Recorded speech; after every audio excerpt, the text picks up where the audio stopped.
আব্বাস সিদ্দিকীর সভাকে ঘিরে উত্তপ্ত উত্তর ২৪ পরগনা জেলার হাড়োয়া। ২৩ অক্টোবর ২০২৫ তারিখ বিকালে ফুরফুরা শরীফ আহলে সুন্নতাল জামাত হাড়োয়া থানা কমিটির উদ্যোগে প্রতিবাদ সমাবেশ অনুষ্ঠিত হয়। সেই প্রতিবাদ সমাবেশে প্রধান অতিথির বক্তব্য রাখেন পীরজাদা আব্বাস সিদ্দিকী।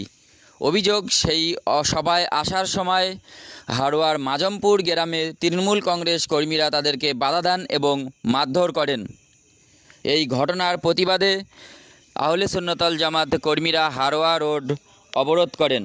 অবরোধ করার ফলে গুরুত্বপূর্ণ এই রোডটিতে যানজটের সৃষ্টি হয়। পরে পুলিশ এসে অবরোধকারীদের সঙ্গে কথা বলেন এবং কিছুক্ষণ পর অবরোধ উঠে যায়।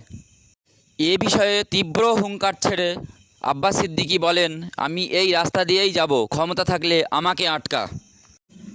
উল্লেখ্য, সাম্প্রতিক উত্তরপ্রদেশে আই লাভ মোহাম্মদ ব্যানারকাণ্ডে মুসলমানদের ধরপাকড়, গ্রেপ্তার এবং অত্যাচারের প্রতিবাদ, সাম্প্রতিক অর্জুন সিংয়ের ইসলাম বিদ্বেষী মন্তব্য এবং দক্ষিণ ২৪ পরগনা জেলায় নবী দিবসের অনুষ্ঠানে আসার কারণে বিদ্যুতের সংযোগ কেটে দেওয়া এবং ওয়াকফ আইন ২০২৫ বাতিলের দাবিতে এই সভাটি অনুষ্ঠিত হয়। সভায় আব্বাস সিদ্দিকী ছাড়াও আহলে সুন্নতাল জামাত হাড়োয়া থানা শাখা কমিটির বিভিন্ন নেতৃত্ববৃন্দ বক্তব্য রাখেন।